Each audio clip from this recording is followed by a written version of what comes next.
ॐ सदाशिवसमारम्भां शङ्कराचार्यमध्यमाम् अस्मदाचार्यपर्यन्तां वन्दे गुरुपरम्पराम्।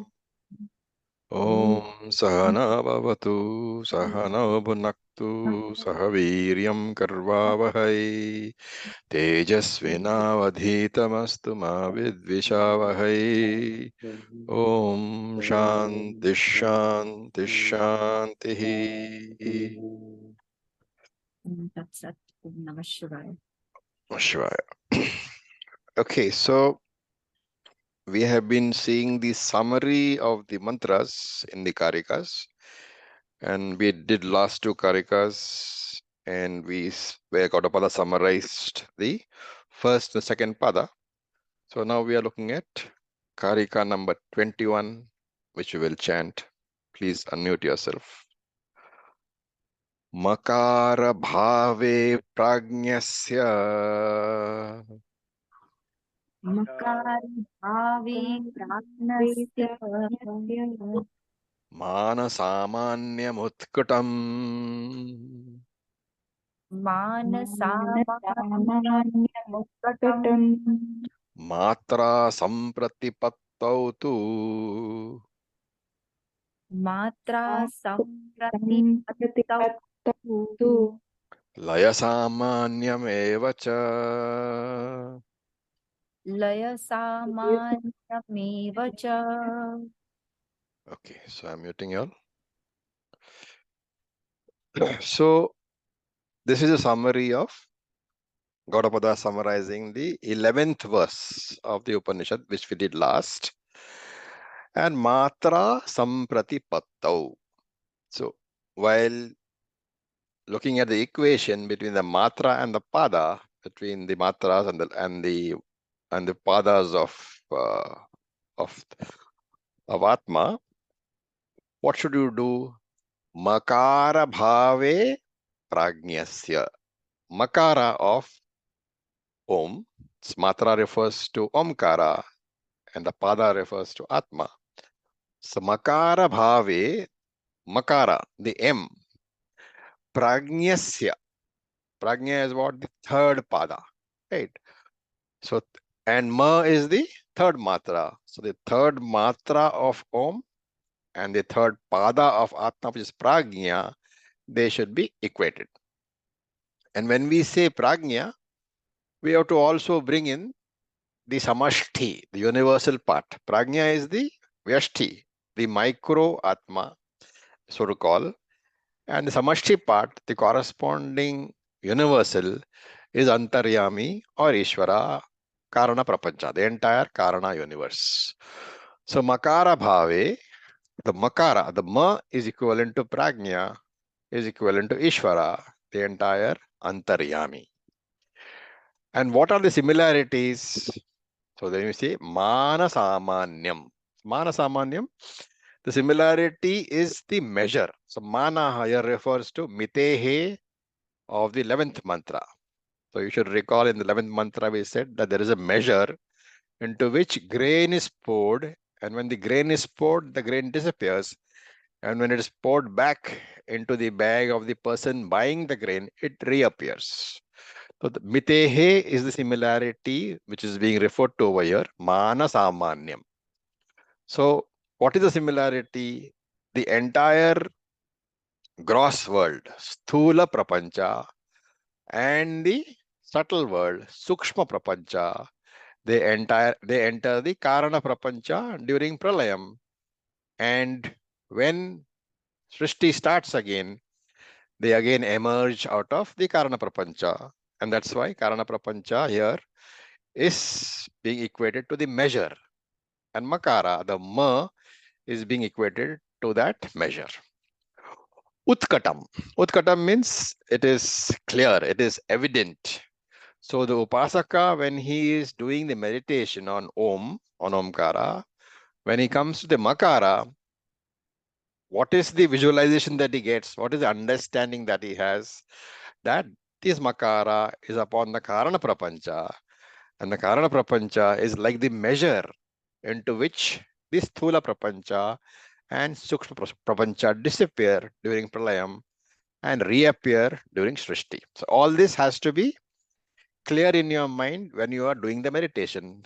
This is what is being mentioned. And we saw that in each of the mantras, there were two common features. So here the first one is Mana Samanyam, which is the measure. And the second one is the word Laya Samanyam. So what was the second measure, second similarity in the mantra? That it was the ground of resolution, right?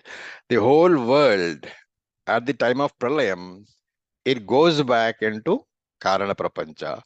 So the second commonality is that it is the ground into which this whole thing disappears. The entire Sukshma Prapancha and Sthula Prapancha, it disappears into the Karana Prapancha on when Pralayam comes. Of course, we have to understand that matter can never be created and destroyed. So you can take this as going back into the potential condition, going back into potential causal condition, Karana Shariram condition. So that is as far as the prapanchas are concerned. How do we apply that to the Omkara? We say that the Akara and Ukara will resolve into the Makara when we close our mouth. So Akara is when we open the mouth. Ukara represents all the sounds between the opening and the closing. Makara represents the closing sound. And therefore we say that just like the Sthula Prapancha and Sukshma Prapancha, it disappears into the Karana Prapancha. In the same way, Akara and Ukara will resolve into Makara when we close our mouth.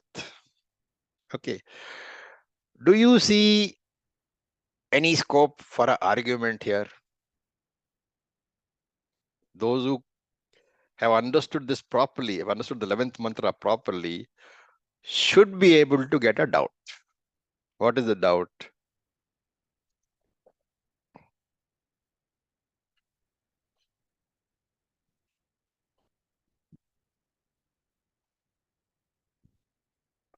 No?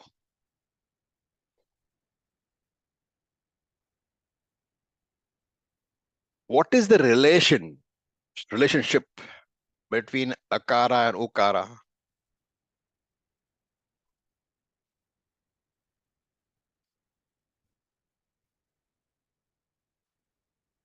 We talked about this.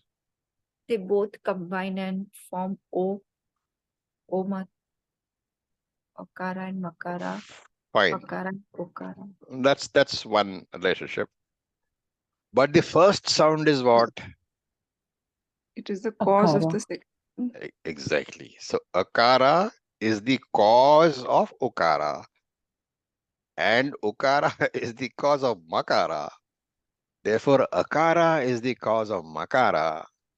And here we are saying that Akara and Ukara resolve into Makara. Whereas from the technical angle, remember the cause is always the resolution ground. And therefore, technically, the alphabet A is the Upadana Karanam, the material cause out of which all sounds originate. This we said when we discussed the mantra. And therefore, technically, Akara only can be the resolution ground for all letters, including Ukara and Makara. So Akara is the Layasthanam, the resolution ground. But for this discussion, from a practical point of view, we take Makara as the resolution ground, as the Layasthanam, because Makara is the last sound when the mouth is closed. Okay, so this idea we should remember. Technically speaking, only the cause can be the resolution ground. And here there is a compromise because Makara is the last sound when the mouth is closed. We are taking Makara as the resolution ground. So there's nothing wrong. This is how all discussion takes place in Shastram. But we should be aware. As teachers, if somebody is going to ask this question, how can you say that Makara is the resolution ground when actually Akara is the cause? This is the answer. Okay. Now we look at, sorry, any questions?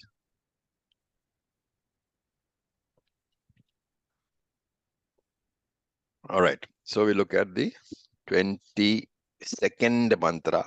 We will chant. Trishu dham suyatulyam Trishudham Shuddham Sutulyam samanyam veti nishchitaha Samanyam Vetti Nishchitah Nishchitah sapujya sarvabhutanam Sapujya Sarvabhutanam vandyashchaiva mahamunihi. Vandyashchaiva Jaichaiva Mahamunihi. Mahamunihi. Okay. So this is a verse in glorification of the Upasaka. And you will find that in Shastram, there are many verses which glorify the Upasaka. And why do they do that? Because normally Upasana is meant for Mandha and Madhyama Adhikaris, while Vichara is meant for the Uttama Adhikaris. Upasana is meant for the people who have not reached the pinnacle of eligibility for Jnanam. And therefore they may feel a bit looked down upon, and therefore you'll find that in the Shastram, verse after verse will glorify the Upasakas so that they may continue in their journey. So here he says, Yat tulyam, yas tulyam, so samanyam veti nishchitaha.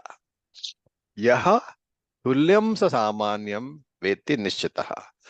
So that person, that meditator who clearly knows the equation based on the common features. So tulyam, on the common features of the avasthas, of the three avasthas, and meditates accordingly.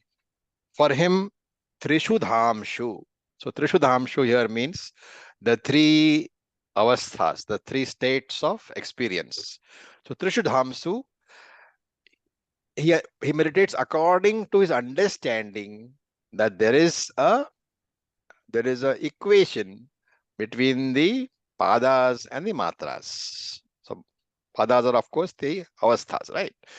So what does he become? Mahamunihi. He becomes the most honorable one among human beings. He becomes a Pujya Sarvabhutanam. Sarvabhutanam means among all the jivas, he becomes Pujyaha. Pujyaha Sarvabhutanam. He becomes worthy of worships, and therefore he says Vandaschaiva. Vandaha means worship.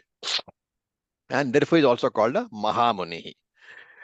Now one might wonder, why does he become worthy of worship?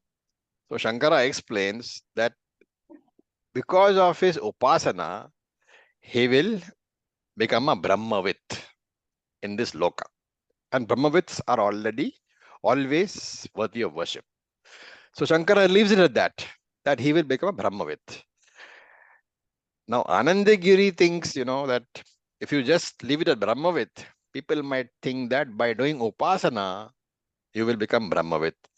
And therefore Anandagiri adds, he will become Brahmavit all right, but he has to go to a guru and do shastric study, and then only will he become a Brahmavit. So this explanation is necessary. Upasaka will ultimately become a Brahmavit, but not through the upasana alone. Upasana will give him chitta shuddhi. That chitta shuddhi will give him a guru. That guru will teach him through shastra, and through shravanam, mananam, and nididhyasanam. Then he will become a Brahmavit. So this is the explanation here. So what is the phalam? What is the fruit that a upasaka will get? That Gaudapada gives in the next Karika, which we will chant. Akaro nayate vishvam. Akaro nayate vishvam. Vishvam. Ukaraschapi tejasam. Ukarashcha Chapi taikasam. Makarascha punah pragyam. Makarascha pranyam. Makarascha punah pragyam. Makarascha pratyam. pranyam. Namatre vidyate gatihi. Namate Namate vidyate gati. gatihi. Okay, now the mantra didn't tell us what is going to be the phalam. And the phalam depends upon what? Phalam upasana depends upon what? It is on the sankalpa. The upasana can be practiced either with sakama bhavaha, wanting a fruit, or nishkama bhavaha, not wanting any particular result. And we already know the answer. If it is nishkama bhavaha, the person gets chitta shuddhi, and therefore he gets ready for enquiry, vichara. And vichara will give him atmagyanam. But if it is sakam bhavaha, if it is a upasana for a fruit, then there are two types of phalams. We saw this in Tattva-bodha. Ihaloka phalam and paraloka phalam. Is there for karma, it is there for upasana also. Both the phalams are there. What is ihaloka phalam? The benefit, the fruit that you get in this life itself. What is paraloka phalam? You may not get a particular fruit in this life, but the benefit accrues after death. Now, ihaloka phalam, if you see, has been mentioned in mantras 9 to 11. What are the ihaloka phalams mentioned? Aptihi, adimatvam, utkarshaha, ubhayatvam, mitihi, and apitihi. Okay, I'm not going to explain all this again. If you want to know what the words mean, go back to the discussions on mantra 9, 10, 11. These pairs, aptihi, adimatvam, utkarshaha, ubhayatvam, mitihi, apitihi, we have discussed over there. So this is the ihaloka phalam, which the upasaka gets right here, if it does the upasana. But the Shruti, this Upanishad does not talk about paraloka phalam. And therefore, in this particular Kaarika, Gaudapada talks about the paraloka phalam, the fruits in the next life. So he says, akaro nayate vishvam. The akara upasana will lead this upasaka to Virat, which means he will merge into Virat Ishvara. Oneness with Vishwarupa Virat Ishvara is the phalam of this particular upasana, right? Akara upasana. Remember, when we talk about Omkara upasana, we are talking about three subsidiary upasanas. Within the Omkara upasana, there are three upasanas: Akara, Ukara, and Makara. The meditation is on U, and Ma, all three. Now we are talking about the Akara upasana over here, meditation on A. So he says, Akaro nayate vishvam. The Akara upasana will lead this upasaka, obviously after death, to merge into Virat Ishvara, right? So nayate has to be taken as reaches or merging with.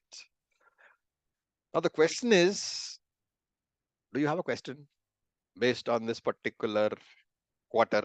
Akaro nayate vishvam. Why do we say that this meditation will take you to Virat Aikyam?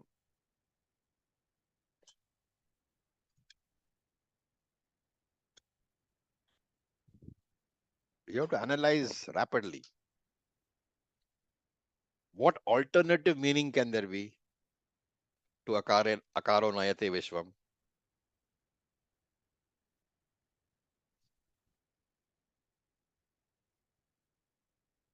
Come, guys. Look at the word Vishwam. What could it possibly mean? Manifest. No.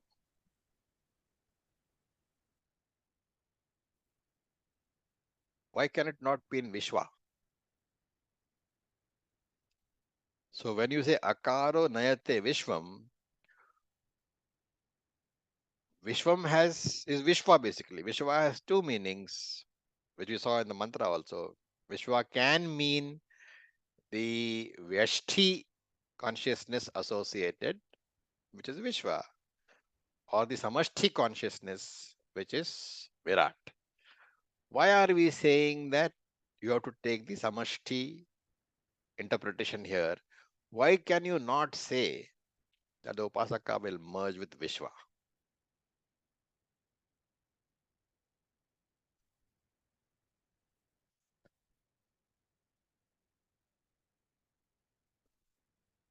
Come on, guys. Who is the Upasaka?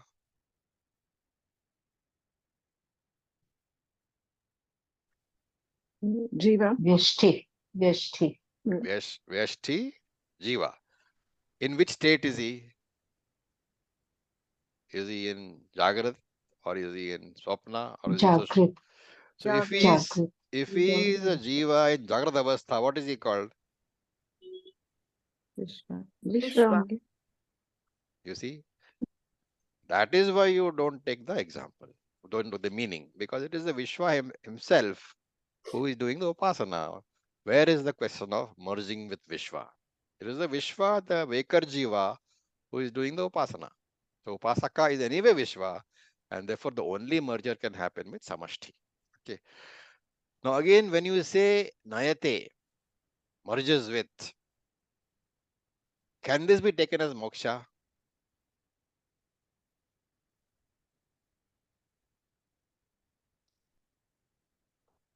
No, it's only a temporary merger. Why so?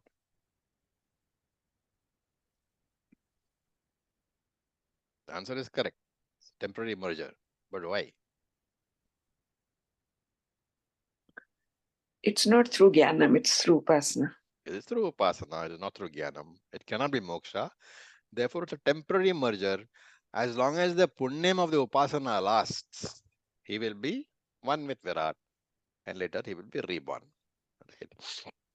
Here, as I mentioned earlier, while discussing the upasanas on Akara, Ukara, and Makara, we should not think that Akara Upasana means meditating only on right?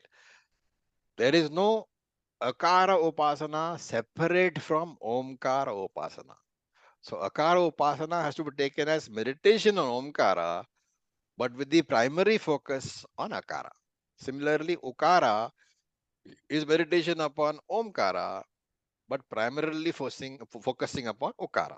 And similarly with Makara. Now, neither Gaudapada nor Shankaracharya give you any details about how to do this Upasana. What is the exact way of doing this Upasana?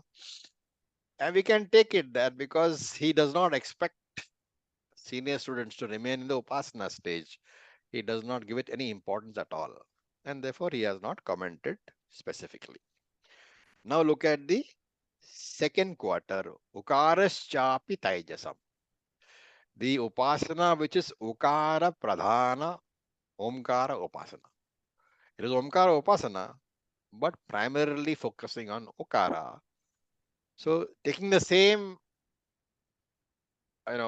interpretation as earlier, Taijasam has to be taken as Hiranyagarbha over here. Of course, we are not saying Taijasam is the Upasaka. If sleeper is not the Upasaka, but since it is the waker, it doesn't mean that he will become the sleeper. It means that he will merge with the Samashti part of it. Just as Vishwa was taken as Samashti consciousness, that is Virat. Similarly, here Tajasa has to be taken as Samashti consciousness, which is Hiranyagarbha. So, if you do meditation on Ukara, predominantly Ukara, you will merge with Hiranyagarbha, again only temporarily. And then the third quarter says Punaha Makarascha Prajnaha. Again, Punaha, if you are meditating upon Omkara, but this time with the focus, the predominance on Makara, then you will temporarily merge with Antaryami, also known as Ishvara. This is all after your death, okay, not during the life. The punyam of this upasana will give you this particular fruit, in this case, merger with Antaryami, but after the death of the physical body. So we have seen Akara the fruit is merging with Virat, Ukara the fruit is merging with Hiranyagarbha, Makara the fruit is merging with Antaryami, and then he says Amatre na vidyate gatihi. So namatre vidyate gatihi is amatre na vidyate gatihi. For the meditator who focuses on the silence, the amatra, during the Omkara meditation, na vidyate gatihi, there is no travel at all. He becomes one with Brahman here and now. Again, we have to note that this is the, so it's very easy to say that there is no travel at all and therefore I've got moksha. No. Here it is upasana phalam, and therefore having meditated upon the amatra, the silence, he becomes one with Brahman. But it is not moksha. When the punyam is exhausted, he will be reborn. Okay. One more point. What is the difference between upasana and vichara, enquiry? We pointed out that akara represents the gross universe. So when you are meditating, doing the upasana, you should invoke the gross universe Virat upon the letter A. Similarly, upon the letter U, you have to invoke the subtle universe Hiranyagarbha. And upon the letter Ma, you have to invoke Antaryami, the causal universe. Now, if you have practiced this upasana for a sufficiently long time, you have got the necessary chitta shuddhi. And then your mind is fit for enquiry. Therefore, the question should come, how is this enquiry to be done? Right? So now when we do any inquiry, for example, you say, this is a glass. So there are two things. One is the word glass, the padam glass. And one is the object which the word glass is referring to, which is the object glass. Two things are there, the word glass and the object represented by that word glass. The word is the padam, the object or the substance is called pada arthaha. And that is how conventional understanding also takes place. For every padam, there is a padartha, right? For every word which you use, the word makes sense only if everybody else understands a particular object to which that word is referring, right? So as many padams are there, that many padarthas have also got to be there. This is the common orientation, the common way of understanding, right? And now the scripture is trying to ask us, is this understanding, is this conventional understanding a good one? So let us see. For example, let us take four padams, four words, right? What are they? Let us say for bangle, chain, ring, and gold. There are four words. Now, in terms of what we have discussed, each padam must reveal a substance, right? Now, when you take these four words, you find that the padam gold, there is a substance gold it reveals. What about the padam word, the padam bangle, or the padam chain, or the padam ring, does it reveal to you any substance? The name and the form. The name and the form is not substance. Yeah, right. Only that I said. Right, only that. And therefore, when you take the padam bangle and you look for the corresponding padartha, you find that there is only name and form. There is no corresponding substance. When you take the padam bangle, you find the same thing. There is no corresponding substance. When you take the padam chain,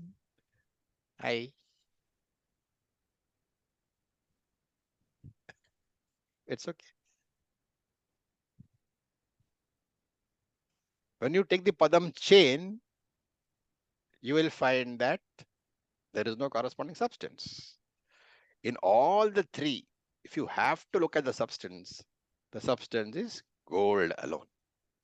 Therefore, the word gold, the padam gold, has got a padartha. But bangle, chain, and ring padams, they have got no padarthas. Right? And therefore, bangle, chain, ring padams do not actually represent any padartha at all, because there is no corresponding substance to these padams.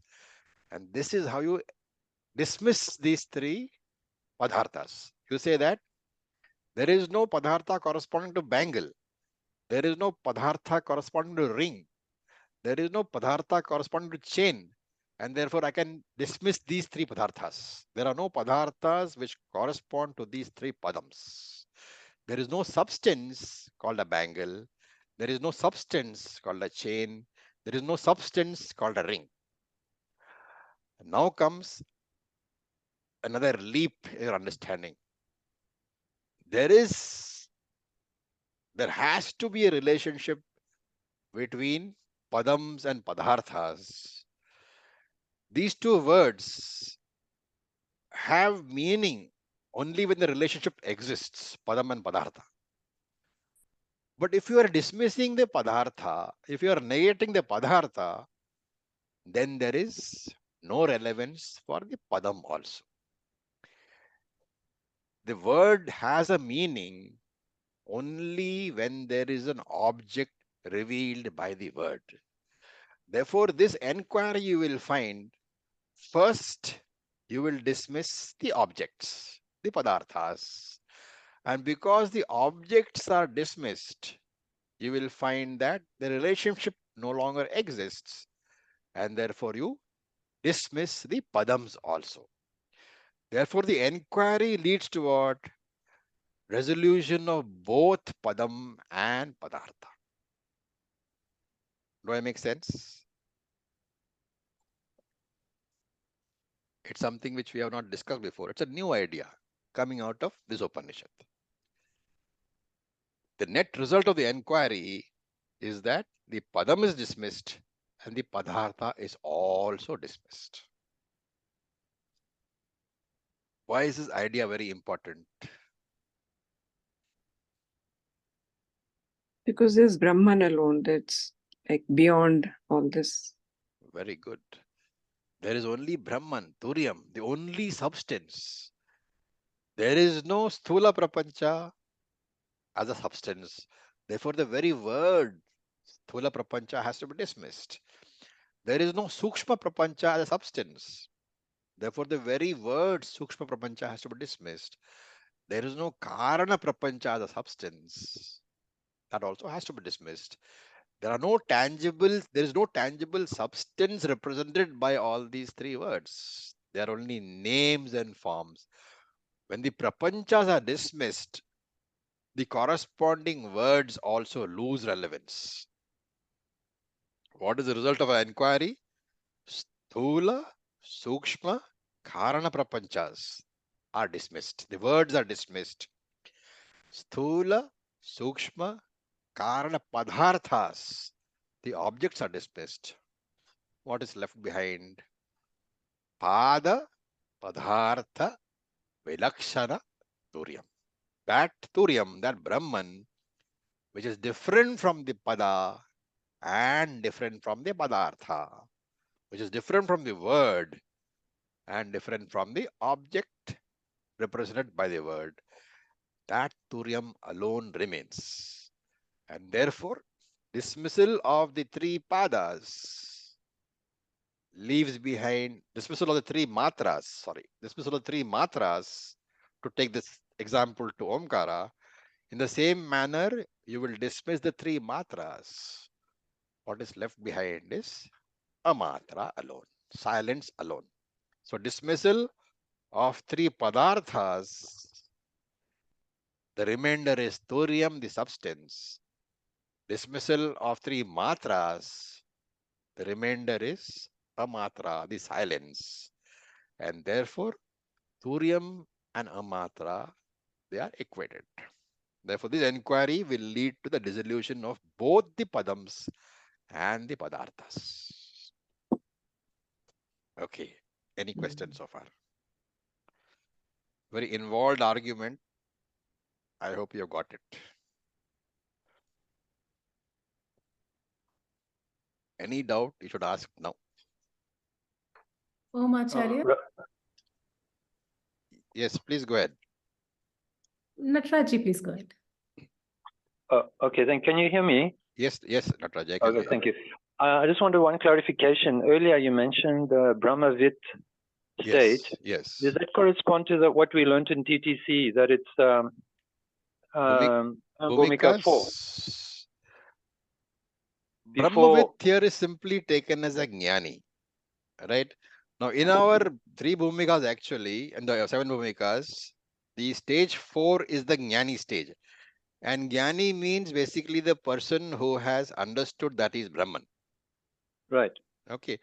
But there are, you have a lot of obstacles in accepting that. You may have understood that you're Brahman, but will you get the benefit of that knowledge? That depends upon the state of your mind. And therefore, see, in this Upanishad itself, we will see at later stage that there is something called Jivan Mukti and there is something called Nitya Mukti, right? So Jivan Mukti is enjoying the fruits of Jnanam. Now you can be a Jnani, you can know that I am Brahman, and yet your mind can be so unsteady. In spite of the knowledge, you can lead a miserable life. Right? That benefit of the fact that you are Brahman can only come when your mind is getting purified. And therefore, in the seven bhumikas, those balanced three stages, they refer to the purification process of the mind. So as the mind gets purer and purer, you'll become, those other three stages come in. Brahmavit, Brahmavaryan, all those stages come in when, after getting jnanam, your mind is being purified. Therefore, this process of the fifth, sixth, and seventh bhumikas, that refers to Jivan Mukti. It is connected directly to the state of the mind. While Brahmavit is the understanding that I am not the mind. I am Brahman. Right. So that's why I'm saying, to enjoy your life, to get the fruits of the jnanam, you must purify your mind. But if you don't have a purified mind, you may be miserable. But you can still have the unshaken knowledge that I am Brahman. Of course, the misery over a period of time may even shake your knowledge. That is why Shastra recommends that Nididhyasanam is a continuous process until body is dead. Okay. Just for a little more clarification, because as per our TTC notes, there's a clear distinction or transition from Sattvapati, Brahmavit, to stage 5, which is called Asam Shakti in our notes. Yes. In a sense, I think what they're trying to say is that once they've come to the stage 5 Jivan Mukta, that they no longer have any sense of their individual identity or ego sense. Whereas in the stage 4, they still see themselves they're still in a state of somewhat duality. They see themselves as separate from Brahman. Is that correct? Naturally, that the interpretation given in our TTC manual, I don't think it strictly corresponds with Yoga Vasishtha. Because Okay. Yoga Vasishtha does say that you, after getting jnanam, the rest of the thing is essentially trying to ensure that your mind is pure enough to be able to enjoy your life. Okay. So Okay. that is the thing. Okay. Thank you. Sure. Okay, Arunaji, you wanted to say something, and Spandana also wanted to say something. Spandana, go ahead. Actually, Acharya, you answered it somewhere along the way. So basically, when we're dismissing the padartha, the end of this inquiry is basically the dropping of the inquiry and dropping of the seeking. As long as you're a seeker, you're not Brahman. Yes. The seeker can never, understand that he is the sought. The moment you know that you're the sought, the seeking stops. Yes, thank you.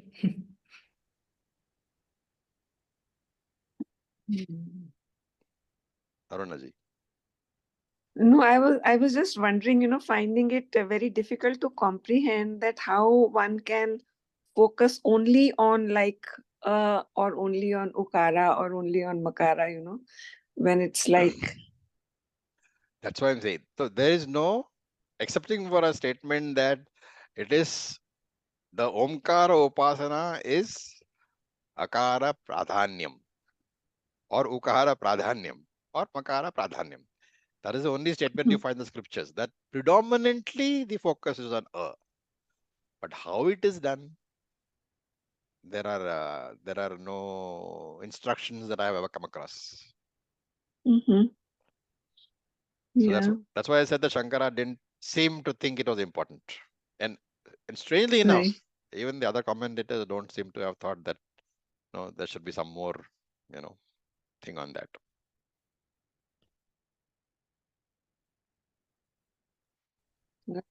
Thank you.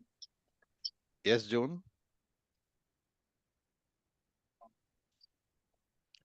June, want to say something?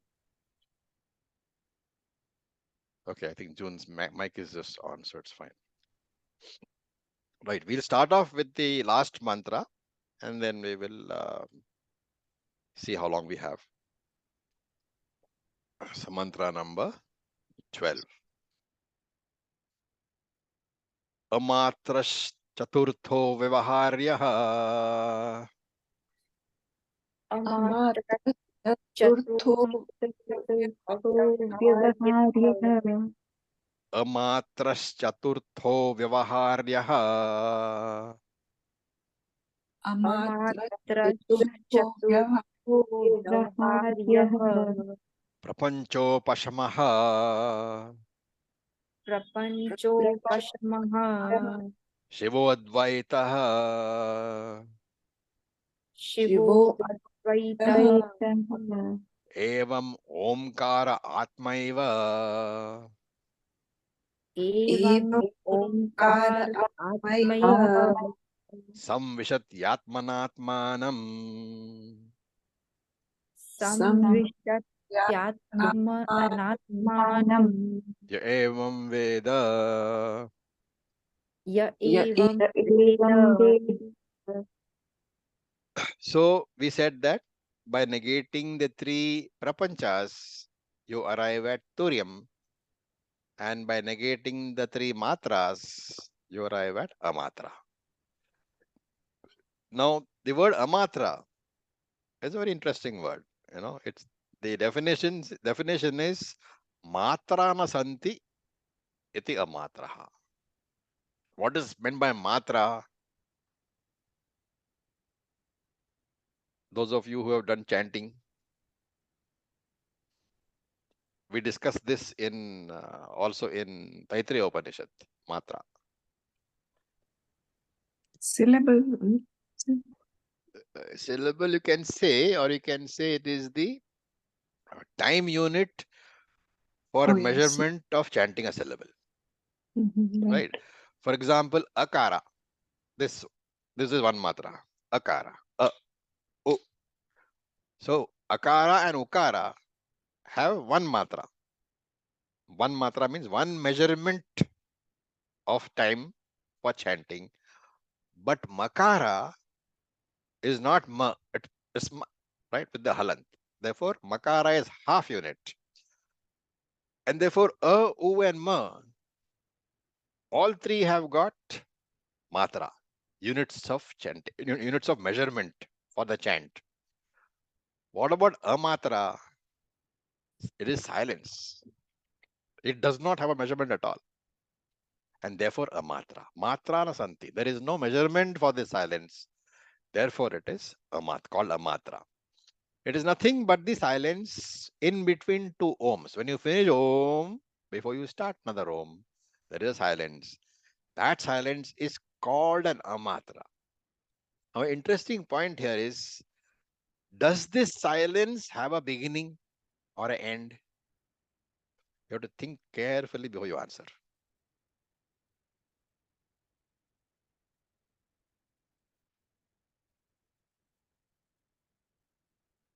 Does this silence after om, does it have a beginning? Does it begin when you end the ma shabda? And does it end when you start the a shabda?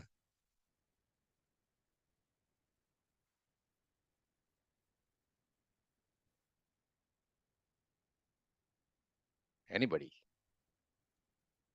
No beginning, no end. Why? The answer is correct. Why is a very interesting question.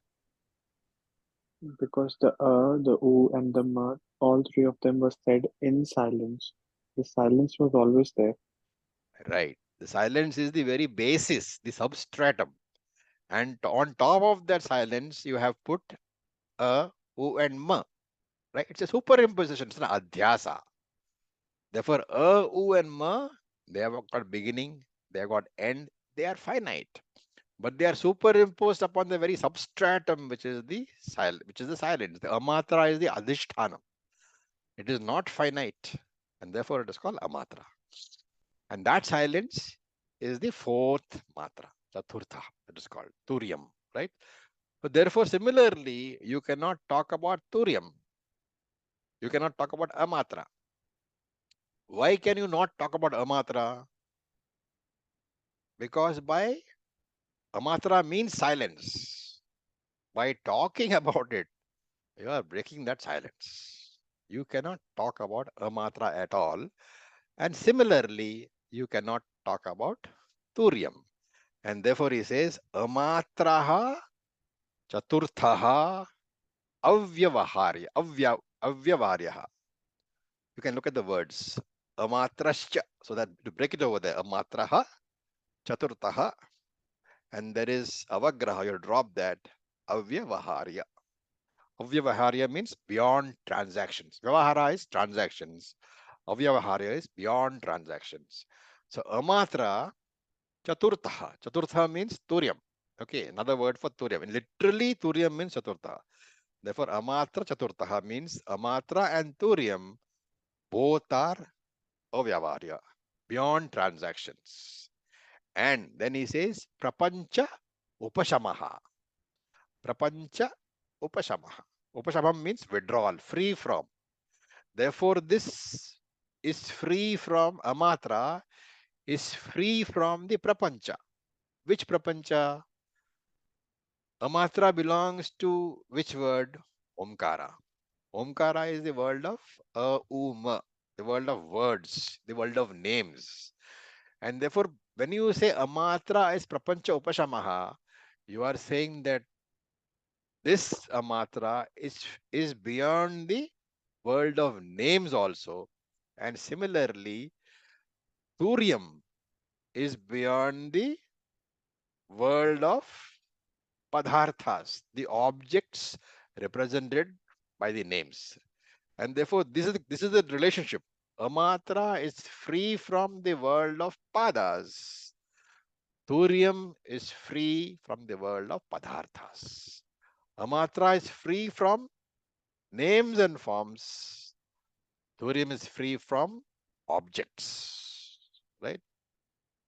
Now, one might wonder why this word avyavaharya is being used in this case. Because how did we arrive at the idea of dismissing a uma by falsifying it? By saying that there is no padartha representing the padas, right? That is our discussion argument which we gave. So here you have to understand avyavaharya as that state, as that understanding in which the padams as well as the padarthas are resolved. Both are destroyed in that enquiry. That is avyavaharya. Okay, the next word is Shiva Advaitaha. Shivaha is auspicious, Mangal Swarupaha. Also, we can take it as Ananda Swarupaha. Advaita is non-dual without any second. Right? This is all definition of Turiam now we're getting. And then Evam Omkaraha Atma Eva. Look at the word. Evam, in this manner, Omkaraha, Omkaraha, Atma Eva is the same as Atma. The equation is given. Omkara and Atma are the same. Which means what? Omkara has got 4 matras. Atma or Turiam has got 4 padas. Since they're identical, the 4 matras of Omkara will exactly match with the 4 padas of the Atma. And what is the phalam of this jnanam? Ya evam veda. If a person gains this knowledge, what is the benefit? Samvishati atmanam atmana. So atmanam atmana. Atmana means by himself. Samvishati means enters.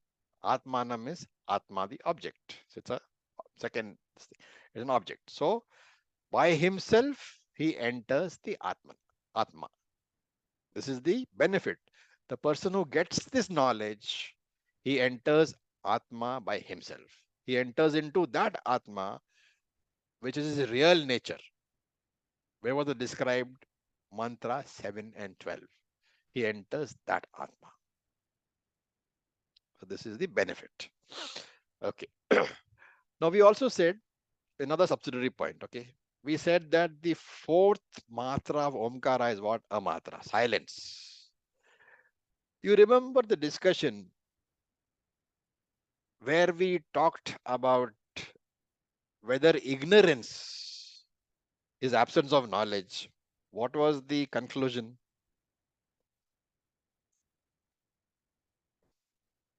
Opposed to knowledge.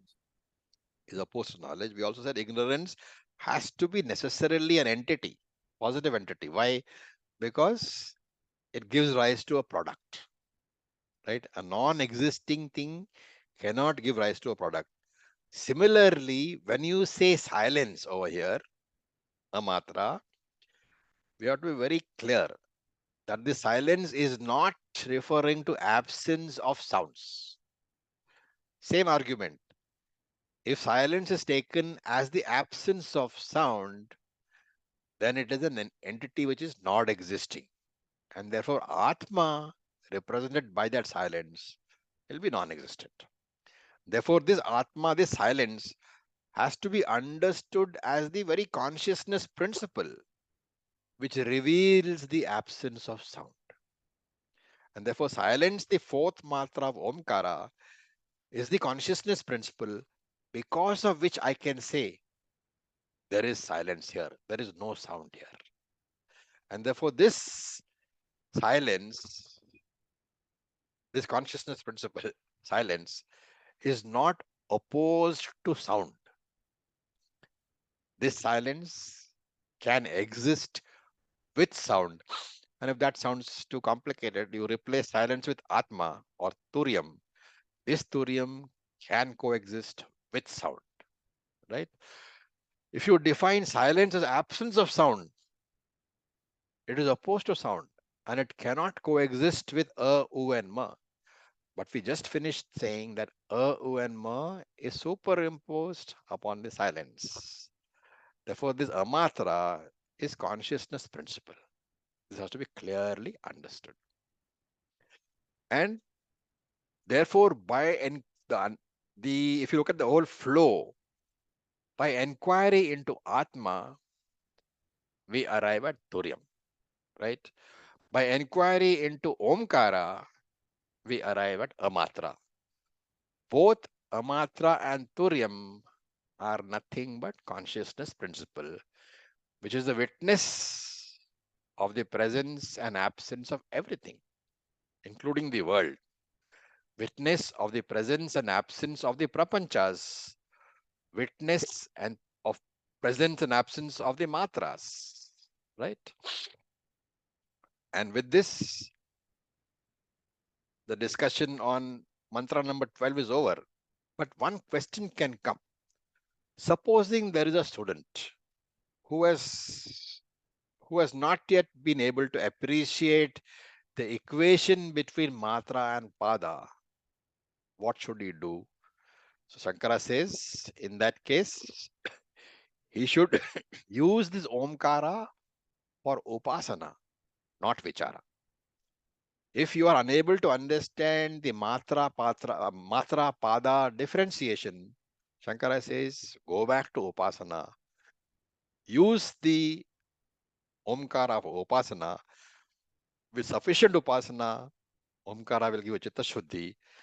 That chitta shuddhi will convert you into a uttama adhikari, either in this janma or in the next janma or in Brahmaloka. Somewhere along the line, upasana will give its phalam, which will transfer you into a person who is an adhikari.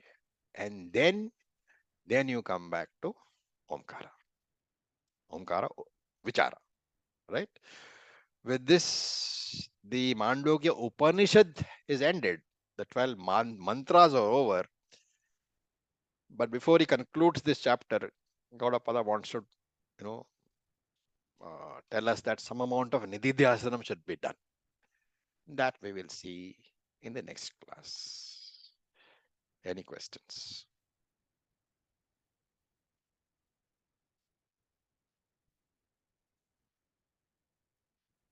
So again, I will request you, this Upanishad requires constantly refreshing yourself. Otherwise, it will not make sense. It is one of the most potent Upanishads. But unless you are constantly in touch with what has been said so far, you will miss the real thrust of the Upanishad. Therefore, please go through your notes. If you're not made notes, make notes. And at least during the course of the week, read all the notes before you come back to class. And you can make, small points about the notes so that every time you don't need to go through all the notes. Just look at the points and come. You will find that the Upanishad is giving you a lot of benefit. So with this, we'll stop for today. Om Purnamadav Purnamidam Purnat Purnamudachyate Purnasya Purnamadaya Purnam Eva Vashishyate. Om Shanti Shanti Shanti. Om Tat Sat. Om Namah Shivaya. Thank you for your patience. Om Om. Thank you.